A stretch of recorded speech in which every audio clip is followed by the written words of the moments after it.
Evangelho de Lucas, por bondade. Você que pode, fique de pé. Capítulo de número 13,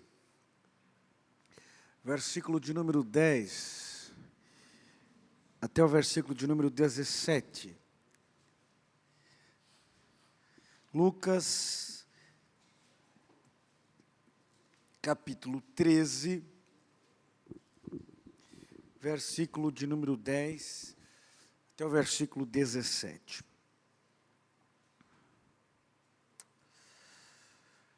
E ensinava no sábado, numa das sinagogas. Essa sinagoga aqui era a sinagoga de Pérea. Eis que estava ali uma mulher, que tinha um espírito de enfermidade, havia já 18 anos.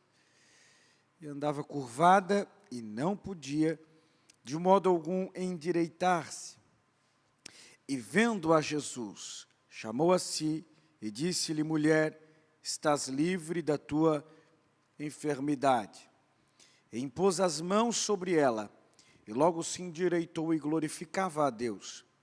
E tomando-a a palavra, o príncipe da sinagoga, indignado porque Jesus curava no sábado, disse à multidão: 6 dias há em que é mister trabalhar. Neste, pois, vinde para serdes curados, e não no dia de sábado. Respondeu-lhe, porém, o Senhor e disse: hipócrita, no sábado não desprende da manjedoura cada um de vós o seu boi ou jumento, e não o leva a beber água? E não convia saltar desta prisão no dia de sábado esta filha de Abraão, a qual há 18 anos Satanás mantinha presa? E dizendo ele isso, todos os seus adversários ficaram envergonhados, e todo o povo se alegrava por todas estas coisas gloriosas que eram feitas por ele. Amém? Sente por bondade, meus irmãos. Esse texto que fala sobre o milagre da mulher encurvada, nós só encontramos no Evangelho do médico Lucas. Nós não vamos encontrar nos outros evangelhos. Em relação aos milagres que Jesus opera, nós temos pelo menos 2 grandes finalidades. Primeiro, a revelação da natureza divina e da sua própria pessoa, a respeito de Cristo. E segundo, a exposição do estado espiritual do homem sem Deus. Quando nós paramos para meditar nesse texto, nessa história e no milagre que aconteceu na vida desta mulher, percebemos que Jesus estava ensinando num dia de sábado numa sinagoga. Era muito comum Jesus entrar nas sinagogas e ensinar. Logicamente, quando foi chegando mais perto do Calvário, quando foi chegando mais perto do seu sacrifício vicário, Jesus se ausentava das sinagogas pelo simples fato da perseguição em massa contra a sua vida, empunhada pelos principais da sinagoga, pelos escribas, fariseus, entre outros. E nós percebemos que uma mulher está fazendo parte do culto que está sendo ministrado pelo sacerdote na sinagoga. E esta mulher, ela tem uma enfermidade espiritual. É física, mas é espiritual. Ela está encurvada, olhando para o chão. Ela tem uma deformidade no corpo, no nervo, no osso, na coluna. E há 18 anos, ela não consegue olhar no olho de alguém. Ela não consegue ver o horizonte. O estado dela é olhar para o chão em condição física proveniente da sua saúde debilitada. E o interessante é que esta mulher está participando do culto na sinagoga. Envolve-nos a compreender que esta mulher, praticamente aos sábados, se envolvia na sinagoga, com o culto na sinagoga, para aprender algo da parte do Senhor. Charles Spurgeon, a respeito desta mulher, diz que creio que a enfermidade desta mulher não era apenas física, mas também espiritual. E nós temos uma descrição no texto que Lucas faz a respeito desta enfermidade. Lucas fala que esta enfermidade foi ocasionada por um espírito de enfermidade, mostrando que certas enfermidades, elas são de cunhos espirituais, mostrando que certas enfermidades são efeitos direto da ação ou da opressão de Satanás. O mal que atingiu esta mulher, ou a enfermidade ou sofrimento desta mulher andar encurvada, procedia de um espírito, isto é, de um espírito do diabo, um espírito de Satanás. Nem todas as enfermidades, elas são de cunho espiritual. Nem todas as enfermidades, elas são por opressão maligna. Mas esta aqui, Lucas faz questão de descrever que é uma enfermidade de cunho espiritual que oprimia essa mulher, que oprimia a sua saúde. A expressão em si, espírito de enfermidade, que Lucas atesta, é a causa do fator espiritual da enfermidade sobre esta mulher. E nós percebemos que esta inferência que Lucas faz é contundente, porque lá no versículo 16, Jesus diz que ela foi livre do cativeiro, da prisão espiritual, ou da prisão ocasionada pelo diabo através de uma enfermidade espiritual. Se nós olharmos para 2 Coríntios, capítulo 12, Paulo também fala de uma enfermidade espiritual, que o diabo esbofeteava. E o Senhor é obrigado a dizer para Paulo que o espinho da carne não sairia, mas que a graça de Jesus seria suficiente para sustentá-lo. Quando nós percebemos na vida desta mulher, esta enfermidade de cunho espiritual, que há 12 anos a atormentava, nós percebemos que a doença ela tem um quadro duplo. A questão que envolve o quadro duplo é a dificuldade física, era uma manifestação exterior do cativeiro espiritual interior.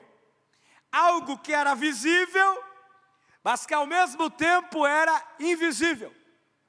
Algo que todo mundo via, mas que ninguém percebia ou tinha o discernimento que aquela enfermidade era de cunho espiritual. Quem teve o discernimento para compreender que aquela enfermidade era de cunho espiritual foi Jesus. Nós não podemos espiritualizar tudo e também não podemos naturalizar o espiritual. Nós temos que ter discernimento para entender o que é espiritual e o que é natural. Jesus teve esse discernimento que há 18 anos os principais da sinagoga não tiveram. Que há 18 anos os principais da sinagoga, vendo ela, observando o quadro clínico dela, não atentaram que aquela enfermidade era de cunho espiritual. Jesus atentou isso na hora que viu ela, na hora que olhou para ela. E o texto não afirma que esta mulher era possessa. O texto não traz nenhuma referência dizendo que esta mulher era possessa. O texto não traz uma conotação que esse espírito de enfermidade que estava sobre ela fazia com que ela vivia possessa de demônios. Não. O texto não é contundente e não fala sobre isso. Quando nós percebemos o que é possessão, possessão é aquele que estava em Gadara. O endemoniado gadareno, possesso de uma legião de demônios que o atormentava a ponto de ele viver nos sepulcros da cidade. Sua casa, seu habitat, seu local era o cemitério da cidade. E ninguém conseguia resistir àquele homem, porque era um homem possesso.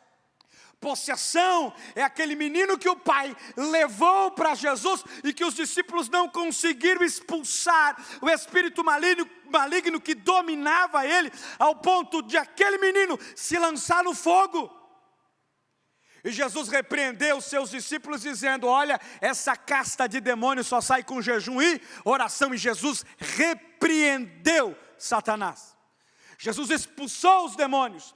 Jesus expulsou a legião de demônios que dominava e que possuía a vida daquele gadareno. Mas quando nós olhamos para essa mulher, não é uma possessão, é apenas um espírito de enfermidade que estava sobre ela. Jó, quando Satanás colocou enfermidade sobre ele, não ficou possesso. A enfermidade foi permitida por Deus sobre a vida de Jó. E quem foi que colocou enfermidade sobre Jó? Satanás. Com permissão de quem? De Deus. E Jó não ficou possesso. Mas um espírito de enfermidade se apossou de Jó, enviado por Satanás. O pastor Hernandes Dias Lopes vai dizer algo interessante. Jesus, chamando ela de filho de Abraão, lá no versículo 16, descarta a possibilidade de possessão demoníaca. Há um teólogo chamado Reinecker, que ele afirma que a enfermidade é atribuída a um espírito de debilidade, de uma palavra grega chamada astenais. Como todo sofrimento e todas as enfermidades, em última instância, relacionados com o pecado, relacionados com a queda que foi gerado pelo pecado, lá em Adão, Lucas também vai comunicar aqui, que Satanás subjugou esta mulher por meio desse espírito causador de fraqueza, de enfermidade, e este fato é preponderante para Jesus operar. Este fato é preponderante para Jesus atuar e agir na vida daquela mulher com cura, com libertação. O interessante é que João escreve lá na sua primeira epístola, na sua terceira epístola, melhor dizendo, ele diz: por isso Jesus se manifestou para desfazer as obras do diabo. Aquela mulher que estava acamada há 18 anos, teve um encontro com Jesus. E o interessante é que o encontro foi numa sinagoga. Essa mulher gostava de ir para o culto. Mesmo com toda a deformidade, mesmo com toda a fraqueza, mesmo com todas as dificuldades para chegar à sinagoga, ela gostava de ir para o culto. Isso para nós aqui é um tapa na cara. Porque a gente inventa cada coisa para dizer que não pode vir ao culto. A gente tem cada justificativa.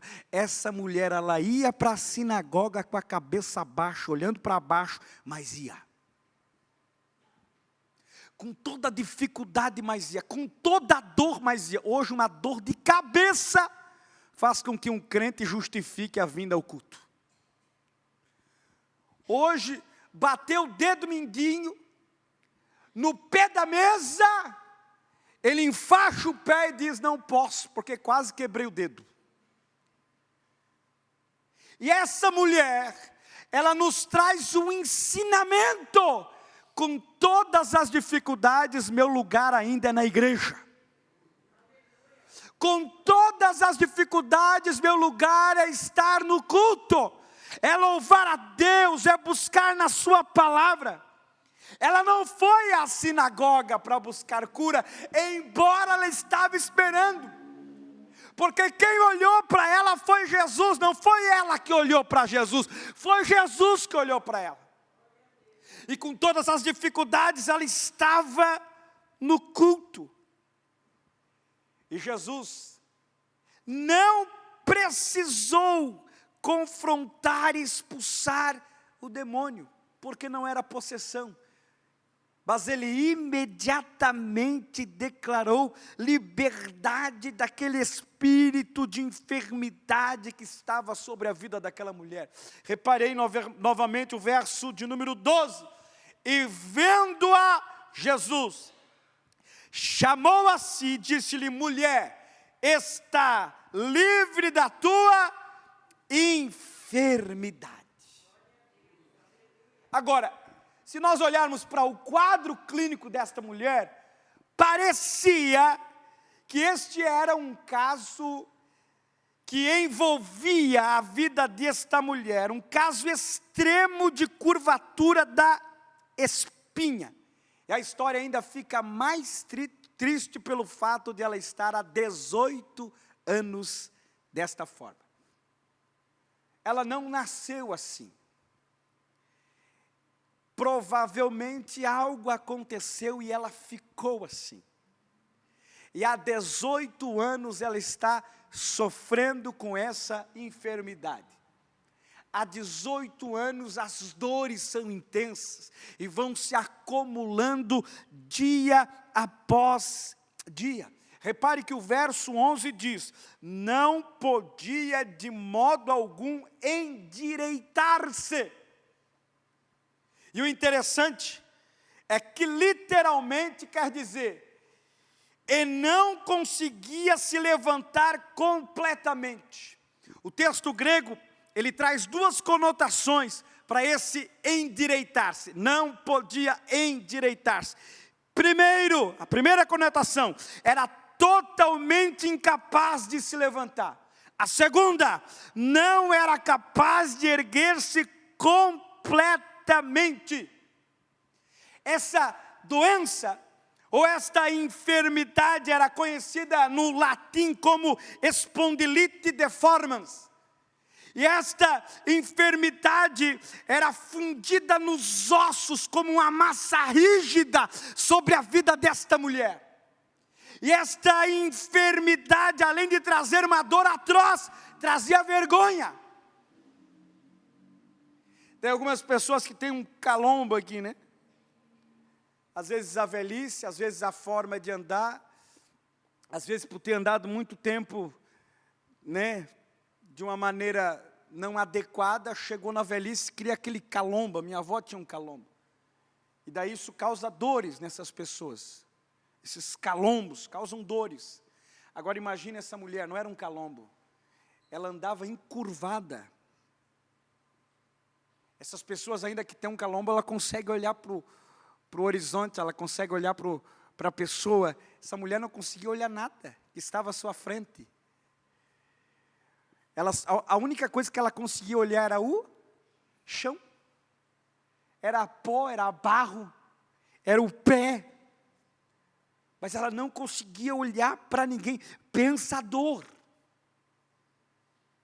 A dificuldade para deitar, a dificuldade para dormir.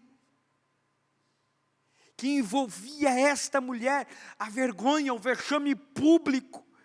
Só que esta mulher é um exemplo de perseverança e fé. Embora ela tinha uma vida triste, pela enfermidade, pela doença, embora ela tinha uma deformidade no seu corpo, embora ela se locomovia com dificuldade, não deixava de ir para o culto. Não deixava de frequentar o culto. John Charles Wiley diz que esta mulher era crente. Crente. Uma mulher na sinagoga dos judeus, rodeada por hipócritas, crente. Cheia de Deus. E o interessante é que Jesus, vendo-a, ninguém mostrou ela para Jesus. Ninguém falou para Jesus: essa mulher aí, há 18 anos sofre. Porque todos os que estavam à volta de Jesus esperavam o milagre. Alguém queria ser primeiro do que ela. A multidão que acompanhava Jesus, ou que envolvia Jesus, estava à procura de alguma coisa. Então ninguém se preocupou com ela. Quem olhou para ela? Jesus. Jesus, vendo-a, chamou e disse-lhe: mulher, estás livre da tua enfermidade. Logicamente que a gente não consegue mensurar, por meio das Escrituras, a mente dessa mulher. Porque não há nenhuma referência ao antes, só uma referência ao presente e ao contexto de que ela sofre há 18 anos, ponto. Mas a gente pode conjecturar o que passava na mente dessa mulher. E possivelmente, de tanto ela ir à sinagoga, de tanto ela participar do culto, talvez a mente dela pensava: um dia eu vou ser curada. Um dia eu vou ser liberta. Um dia Deus vai olhar para mim. Um dia o Senhor vai me enxergar. E esse dia chegou. Jesus, possivelmente, Lucas vai registrar que é o último momento que Jesus entra numa sinagoga. Depois da sinagoga de Pérea, Jesus não entrou mais em nenhuma sinagoga, a não ser indo para ser crucificado em Jerusalém. Aquele dia, Jesus entrou naquela sinagoga e enxergou aquela mulher. E viu aquela mulher.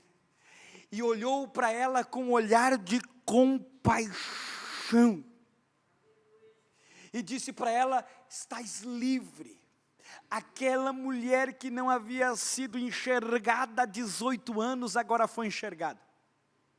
Aquela mulher que há 18 anos não era olhada, agora está sendo olhada por Jesus, está sendo olhada pelo Salvador. E quando Jesus olhou para ela, Ele declarou uma palavra sobre a vida dela: mulher, estás livre. Jesus está olhando para você. Jesus está lhe vendo. Só o fato de você ter vindo ao culto, cultuar ao Senhor, já é prova viva de que o Senhor está lhe vendo. De que o Senhor está lhe contemplando. De que o Senhor está enxergando as situações, as dificuldades, o mal, as adversidades, os problemas. Da mesma forma que Jesus olhou para aquela mulher e declarou sobre ela liberdade. Da mesma forma que Jesus, vendo-a, chamou ela. E Jesus não tirou os demônios que estavam sobre ela, porque ela não estava possuída. Jesus livrou ela da enfermidade. Arrancou a enfermidade espiritual que a oprimia, que a entristecia. Existem pessoas que estão encurvadas espiritualmente. Existem pessoas que estão encurvadas na alma. Não estão encurvadas fisicamente, mas estão encurvadas no interior. Depressão. O mal do século, o pecado, o não resistir, o se entregar ao mal. Pessoas que estão encurvadas na alma, mas o mesmo Jesus que viu esta mulher, também está lhe vendo nesta noite, para declarar liberdade à sua alma. Só que Jesus operou um milagre no dia de sábado. E isso repercutiu muito mal entre o chefe da sinagoga e os seus liderados. O chefe da sinagoga não se alegrou com a cura daquela mulher, que não era a primeira vez que estava na sinagoga a qual esse chefe estava, supervisionava. Ele não conseguiu se contentar, mas ele se encheu de indignação. estava mais interessado nos preceitos da religião legalista a qual ele servia, do que na libertação dos cativos e na cura dos enfermos. William Barclay diz que o chefe da sinagoga estava mais interessado nos métodos do governo da sua própria sinagoga do que no culto a Deus e no serviço ao próximo. Repare bem, que quando o chefe da sinagoga, na sua indignação, vai falar, ele fala de forma indireta. Ele não fala para Jesus, ele fala para a multidão, para atingir Jesus. Repare aí, o verso de número 14. E tomando a palavra, o príncipe da sinagoga, ou o chefe da sinagoga, indignado, porque Jesus curava no sábado, disse à multidão. Ele não olhou para Jesus, aquele que tinha curado a mulher, aquele que era o dono da lei, que veio cumprir a lei.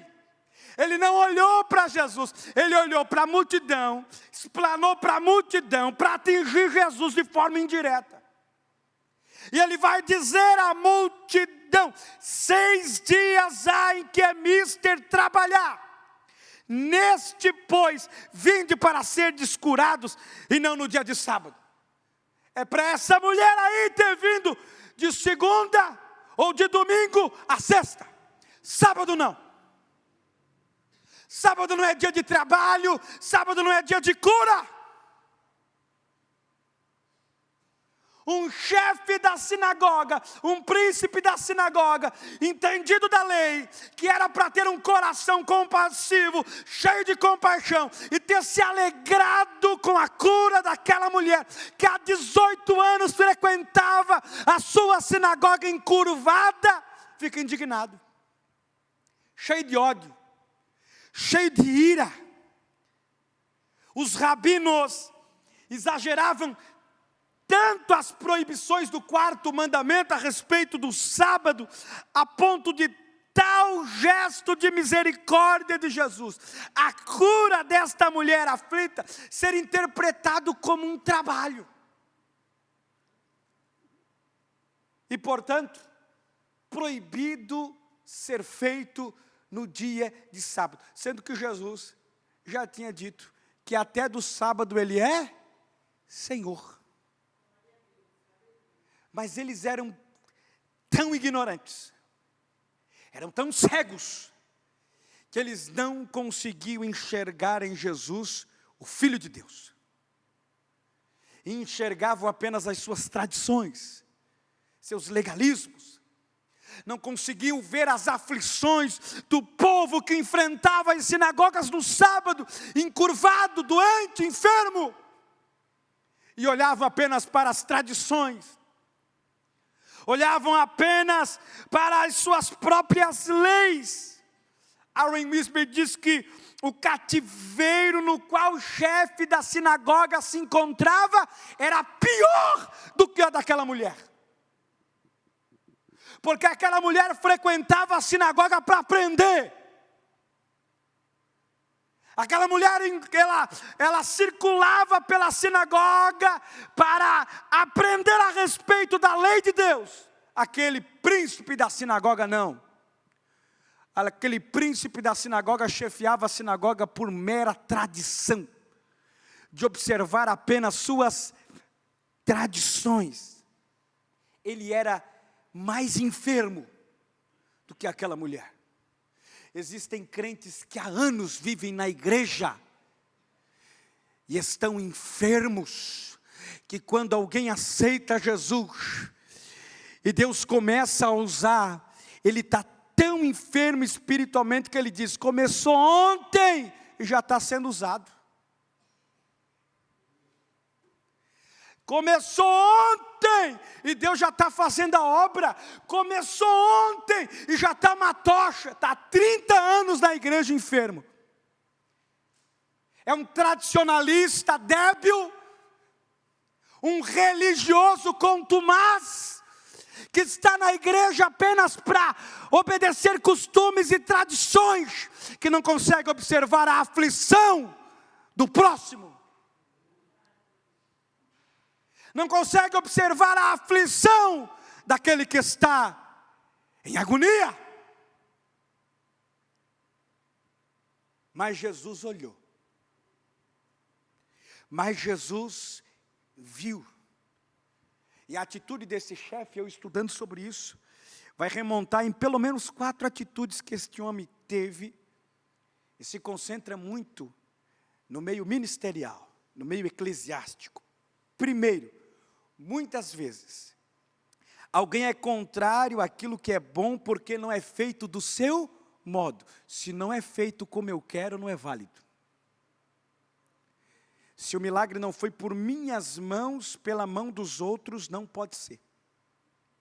Se não for o meu dom, pelo dom dos outros, não pode ser. Só é válido quando eu faço. Só é válido quando tem a minha atuação. Se aquela mulher fosse curada pelo chefe da sinagoga, com certeza seria bem diferente o processo. Segundo, geralmente, dá-se mais atenção àquilo que é considerado errado do que àquilo que é considerado bom. O que Jesus fez é bom. Mas o ódio do chefe da sinagoga é aquilo que tem que ter validade. A ignorância dele é que tem que ter validade. Terceiro, é fácil criticar. Tem muita gente que só critica e não faz nada. Mas enquanto isso, tem muita gente fazendo pelo reino de Deus sem olhar as críticas. Quarto, a inveja reveste-se da capa do conceito religioso. Quando alguém cresce mais do que o outro, uns têm inveja. Está crescendo, vamos abafar. Está crescendo, vamos segurar ele.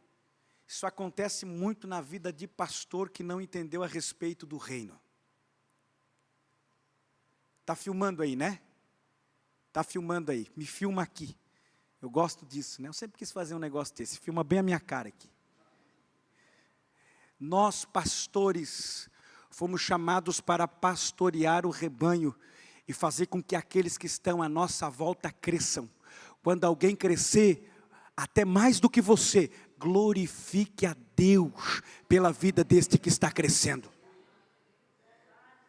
Mas tem alguns que não pode ver um jovem crescendo. Não, esse jovem eu vou segurar e vou abafar ele. Ele não pode crescer mais do que eu, porque eu sou o pastor. Ele não pode pregar mais do que eu. Eu sou o anjo da igreja. E daí começa a inibir o obreiro, a inibir o jovem, a deixar de canto, a entristecer este jovem, por pura inveja. Porque não é ele. Porque estão olhando o outro, estão olhando que o irmão está crescendo, estão adorando e glorificando, e dizendo aleluia, pela vida do nosso irmão que Deus está usando, e que Deus continue usando. Mas o pastor não. O pastor tem que segurar, não, eu tenho que segurar esse obreiro, não pode crescer muito, não pode crescer mais do que eu. Isso é inveja. Inveja é coisa do diabo. Deus vai te arrancar da posição que tu está por causa dessa inveja besta e idiota que você tem. E deixa eu ouvir quem foi. Depois vem falar comigo. Jesus então dá uma resposta a esse chefe da sinagoga. Só que Jesus não usa a fórmula dele não. A fórmula dele é de forma indireta. Falar à multidão para que Jesus seja atingido. Jesus é direto. Jesus não faz curva. Eu vou falar à multidão para que ele também sinta. Não, é direto com ele. Seu hipócrita! Tu usa a multidão, mas a conversa é contigo mesmo. Tu és um hipócrita, porque tu vai lá e trata o teu animal, dá água para ele num dia de sábado, e a alma dessa mulher, e esta mulher enferma vale menos do que o teu animal. Se Jesus está falando desse procedimento de se tirar um animal no dia de sábado e levar para tomar água, é porque eles faziam isso em dia de sábado, e isso resulta em trabalho. Então quer dizer que um jumento, um boi, vale mais do que aquela mulher encurvada. Era isso que Jesus estava perguntando para eles. O que a gente percebe é que este cidadão, ele interpretou a lei de forma liberal. Ele interpretou a lei para si mesma e dura para os demais. Jesus disse que a lei e os profetas dependem de duas coisas: amar a Deus e ao próximo. É o fato da passagem do bom samaritano. O próximo do judeu que estava caído foi o samaritano, não foi nem o sacerdote nem o levita. E o próximo daquela mulher era o sacerdote, era o chefe da sinagoga, era aqueles que estavam ali. Mas há 18 anos ela estava vivendo aquilo, ninguém percebeu de forma espiritual a enfermidade dela. Jesus percebeu. E Jesus dá uma resposta a eles, que eles ficam sem palavra. O argumento de Jesus foi irresistível. E o argumento de Jesus vai produzir dois efeitos. Quais são os dois efeitos que o argumento de Jesus vai produzir? Vergonha no chefe da sinagoga e na sua gangue. No chefe da sinagoga e daqueles que estavam ao seu lado. Aquela gangue que não queria que aquela mulher fosse curada no dia de sábado. Produziu vergonha porque eles não tiveram argumento, eles não tiveram a palavra, e eles saíram envergonhados. E produziu também alegria, gratidão e contentamento naquele povo que estava ali. E aquele povo não se contentou apenas pelo milagre ocorrido na vida daquela mulher. Aquele povo se contentou por tudo que Jesus realizava. Olha aí o verso de número 17. E dizendo, eles, todos os seus adversários, opositores, o chefe da sinagoga e aqueles que estavam ao seu lado, ficaram envergonhados. E todo o povo se alegrava por todas as coisas gloriosas que eram feitas por ele. O povo se alegrou. O chefe da sinagoga, aquele que tinha a lei na mão, aquele que tinha a Torá na mão, aquele que tinha os profetas na mão, ficou indignado. O povo não. O povo se alegrou. Porque o povo não é como o chefe da sinagoga. O povo se alegra com a vitória do outro. O povo se alegra com os milagres que Jesus faz. O povo se alegra com os milagres que Jesus realiza. E há um escritor chamado Charles Simeon, que ele faz uma reflexão, ou 3 reflexões sobre este episódio, e nós já estamos encerrando. Primeiro, quanta cegueira e hipocrisia existem no coração humano. Corações hipócritas que existem inclusive até hoje em nosso meio. Segundo, como é desejável abraçar cada oportunidade de esperar em Deus. Esta mulher recebeu a cura porque participava fielmente nas reuniões da sinagoga. Uma hora eu vou ser enxergada e vai ser aqui. Uma hora Jesus vai me ver e vai ser aqui. Então eu não posso deixar de frequentar, de cultuar, de louvar, porque uma hora ele vai me ver, e ele viu. Terceiro, há conforto e esperança quando nós confiamos os nossos problemas e colocamos nas mãos do Senhor Jesus. E para encerrar, como estava aquela mulher? Como ela estava depois que ela recebeu o milagre? Depois que ela recebeu a libertação daquela enfermidade espiritual. Verso 13, ela estava endireitada, sua coluna, nervos, ossos estavam no devido lugar, restaurados. E o que ela fazia? Dava glória a Deus. Aleluia. Aleluia. Alguém que andava encurvado, que já ia para a sinagoga louvar a Deus, agora está endireitado e continua glorificando ao nome do Senhor Jesus. A espera valeu a pena. A espera pelo olhar de Jesus valeu a pena e produziu no coração daquela mulher duas coisas: gratidão e adoração. Fique de pé por bondade. Vale a pena esperar. Vale a pena confiar. Fique na posição.